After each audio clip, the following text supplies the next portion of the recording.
Welcome to Text Readings with Greg Stafford, where we progressively work our way through the ancient biblical records so that we can better our understanding of the events that took place in the past in relation to the people of the God that we worship, Jaho, Jehovah. People also use Jehovah. Some even say Yahweh, although the evidence doesn't support the final pronunciation of that name. Either way, our goal is to focus on that God, the God of the Bible, and the Messiah, the one that the Bible says is his firstborn son. Hebrews 1:6, Colossians 1:15. Not in a figurative sense, like when David was placed as firstborn of the kings of the earth, but God's real firstborn, his actual son.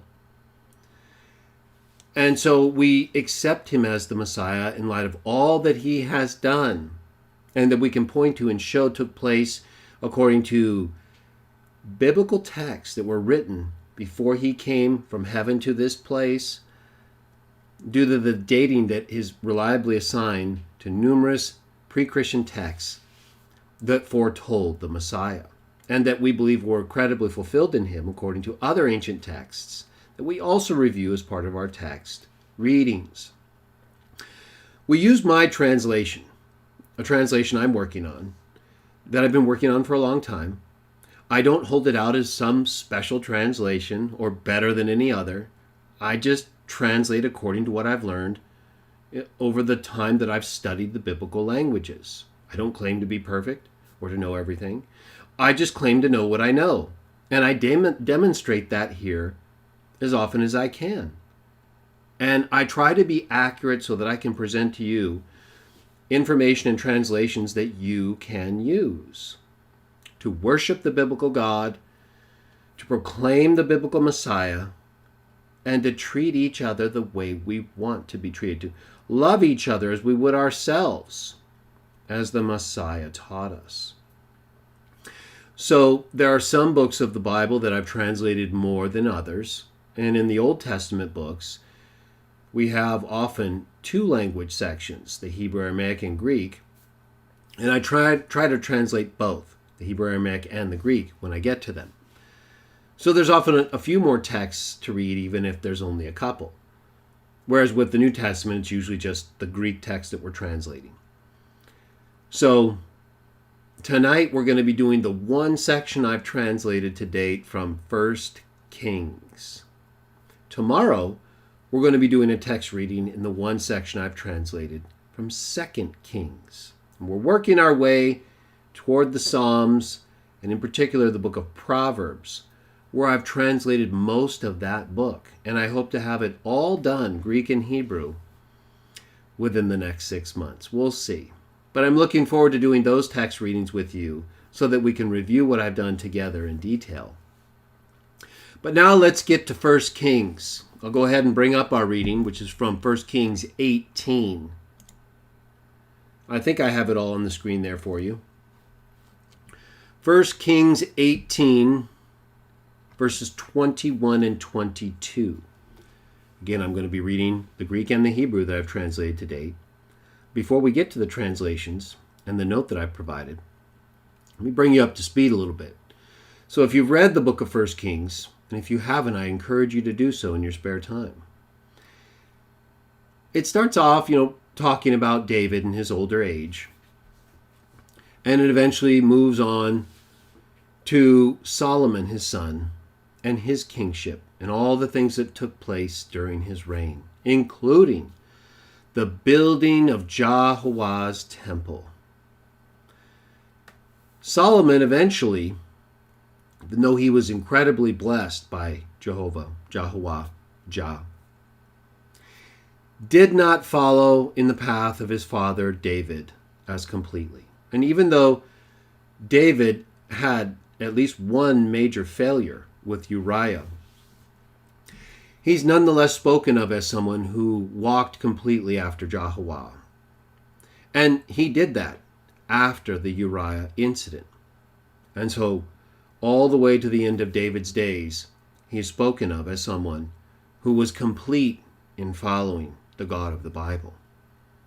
Solomon did many of the same things.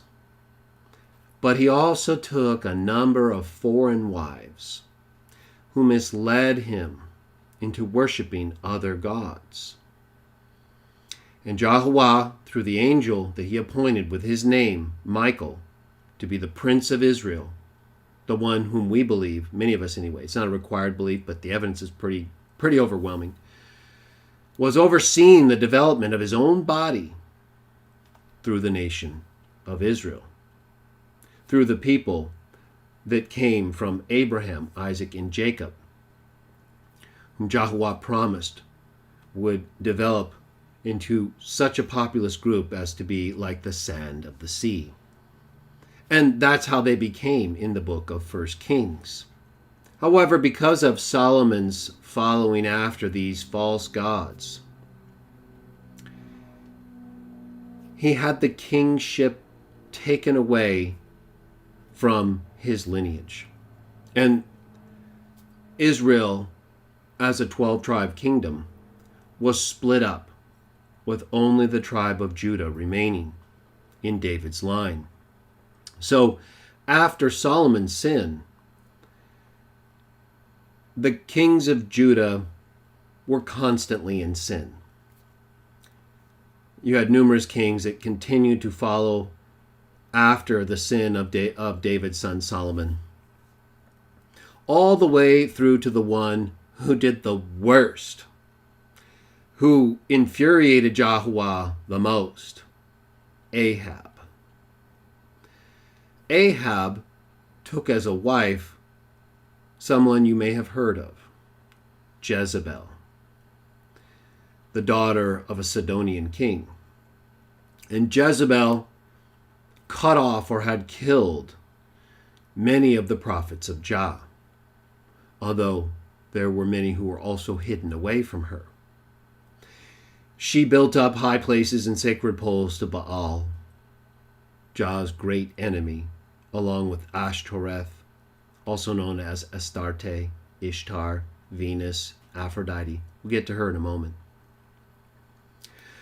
But because of Jezebel and Ahab's wickedness in allowing for the worship of Baal, which means owner or lord, the term that many who claim Jesus as their Lord use in place of the name of his God, Lord, instead of the name of God. Ahab and Jezebel helped establish the worship of Baal and allowed the prophets of Baal to flourish, which included many temple male prostitutes, right, homos, people who abuse their bodies. We understand homosexuality is legal in many places today. Doesn't change the fact that it's abuse, that it's one of, if not the worst lifestyle you could possibly practice next to pedo. It's that destructive and damaging to your body. There's not one single benefit from practicing homosexuality. I've talked about this before.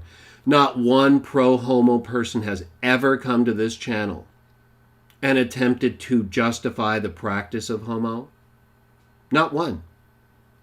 Yet I often find many channels, especially those critical of the Bible and the God of the Bible, or the Watchtower, they either never criticize homosexuality in spite of its obvious abuse and the destructive consequences that it brings, including on average loss of 20 years of life, all kinds of diseases, including anal cancer, HPV, AIDS, anal tearing, right? All kinds of very disgusting and sick stuff that could be completely avoided, since you can also have sexual relations with the opposite sex like God designed us, with no such damage at all. So the choice of homo really is a choice for self-destruction and damage and destruction to the other person. It's not love. There's nothing loving in homosexuality. If you homos or pro-homos, or people who just don't like to hear negative things about what is true regarding the homosexual act and relationship, think differently. If you think I'm being unfair, I want to hear from you. right? I've grown up with many homos and male prostitutes and people who practice these things that we'll be reading about in association with the prophets of Baal. Well, we won't be reading about the homo acts, but that's what they were involved with. So I have no fear or concern about it. I talk openly, like I have to many homos. But I find that many people who are pro-homo are afraid to talk about what's involved. They love to run around and call people homophobes, while they are the most afraid people I've ever seen by not ever once having the courage to tell the truth about homo. So when you think of the prophets of Baal, that's very much a part of what they were about. Male prostitution. Male prostitution. And other just sexually abusive acts. But homo is one of the most abusive and destructive acts you can participate in. Again, any pro-homo person, instead of just reacting to me and calling me a homophobe, which is not true, and I believe is probably true about you, want to take issue with me. Any day, any time, any place. My channel, your channel, you name it. You'll be disgraced. You won't even do it. So let's stop kidding yourself and everybody else, okay? Now let's get to it. And talk about these prophets of Baal and how Elijah, which is really Jaho. It's in the Hebrew, the specific Jaho, if you use the Masoretic pointing, or Jaho. Yod, He, Wa is the divine name that is included in the name that we anglicize as Elijah. I've talked about the pronunciation of the divine name. I created a playlist, including all the videos I've done to date on my channel front page. I've written about it extensively in my defended editions and in my 3 dissertations. And by the way, that should be online again in about 3 or 4 days at elihubooks.com. So if you want more information about the divine name in writing, you can go there. You can look at my blog, or you can look at the playlist that I created on the divine name on this channel. But the pronunciation of the divine name is really not that controversial. It's actually fairly easy to prove. Not only is Jah the least controversial in the anglicized form, Jah, but Jaho, Yahu, maybe Yahuwah, is actually also pretty easy to establish, especially Jaho. I've done it, again, in the pronunciation of the Tetragrammaton video, so see it for more information. But it's important to recognize that the divine name is included in numerous biblical names. So we have a pretty good record of how it was pronounced, not only on its own as a 2, 3, or 4-letter form, but also when it's included as part of other names.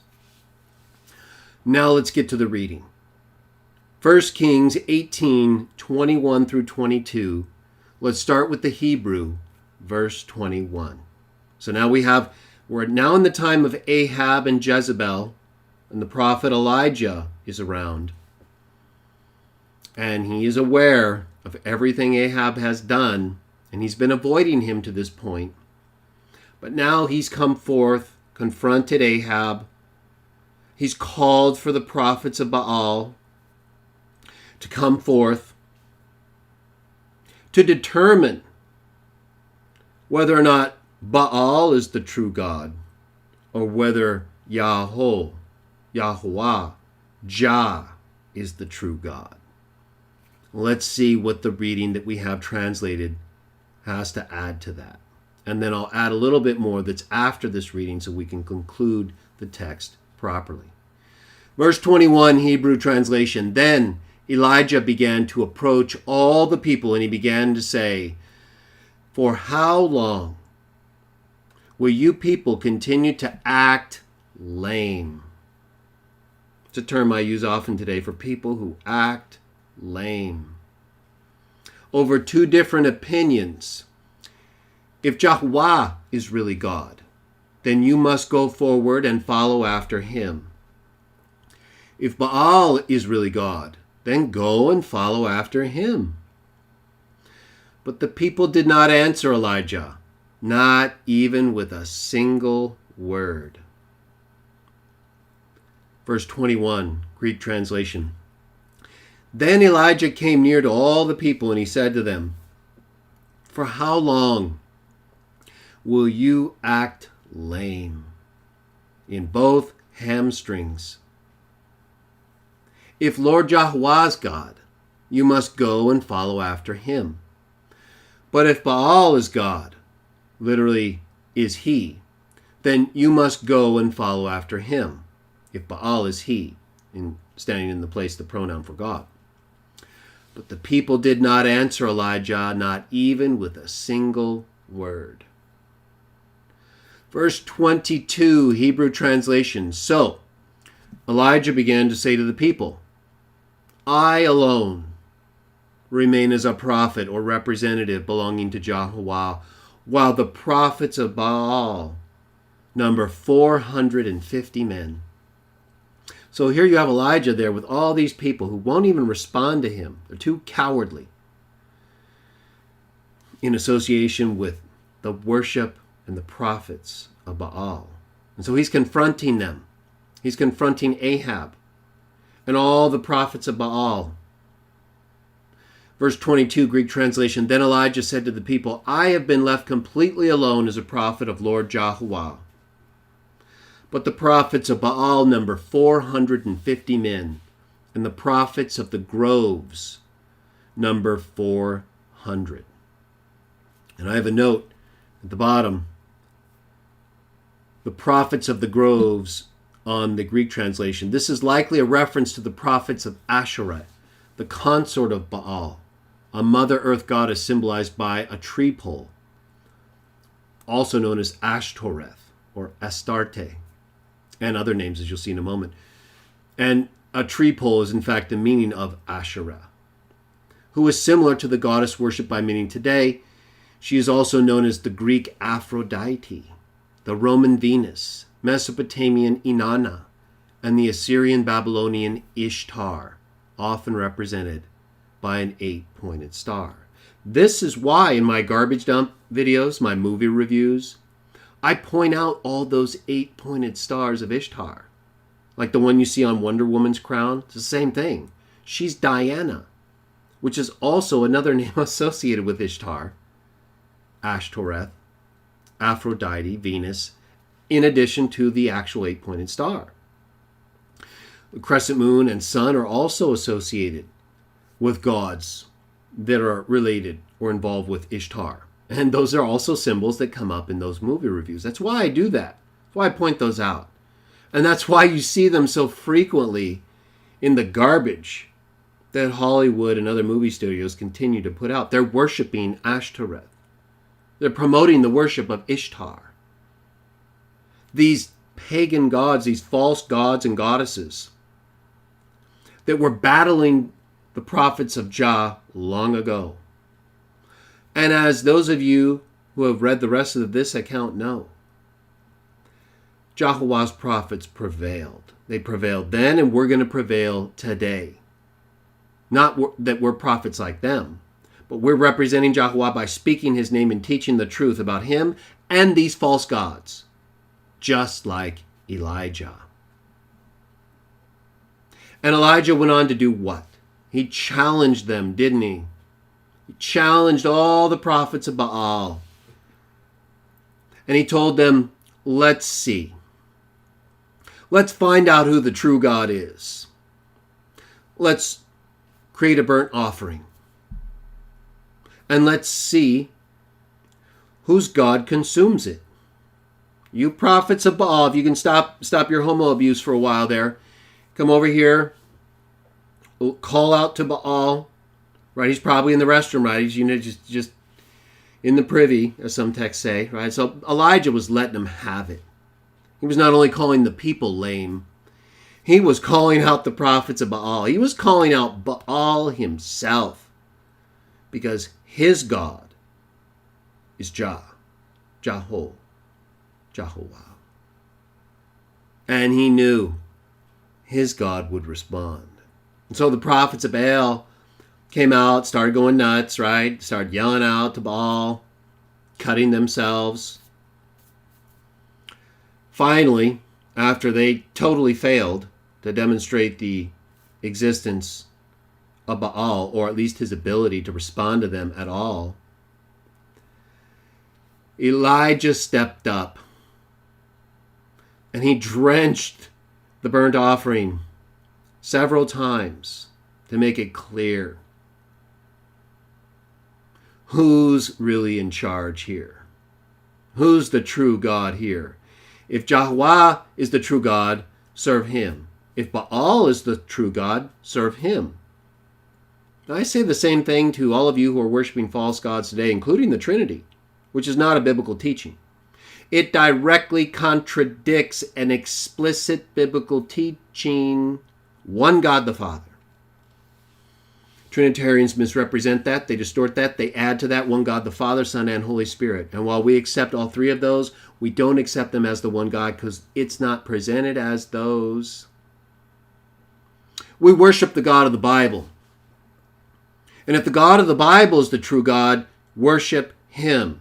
The Father. Only him. Even the Son, whom Trinitarians say is God in addition to him, is raised to the highest position by that God, to that God's glory, not to his. Philippians 2:9 through 11. We all know these texts, and we all know what came next. And so the challenge applies to Trinitarians too. Stop worshiping false gods, Trinitarians. And the same goes for all non-biblical gods as well. All you worshipers of these false gods and goddesses who are doing nothing but promoting some of the most disgusting movies and acts just like they did back then. You want to be a homo? Go ahead. It's abuse. Okay, if you're a male homo with another male homo, you're tearing open each other's rear end. That's how you excrete toxic human waste. That's not how you have sex or give birth to a child.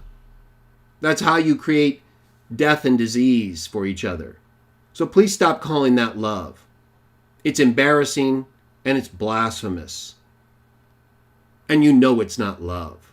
People who show love to each other don't destroy their rear ends.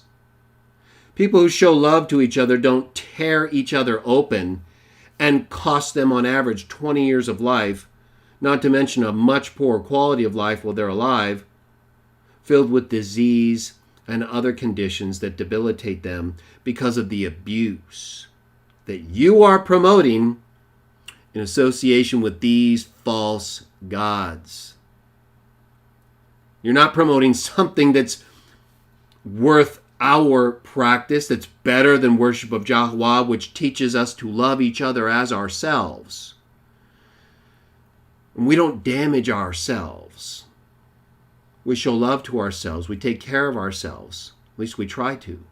And that's how we should treat other people. That's what our sexual relations do, in addition to actually being able to create a child. There's no comparison between the homo acts of the prophets of Baal or anyone who practices that today and the normal hetero act of sex that we're designed to participate in.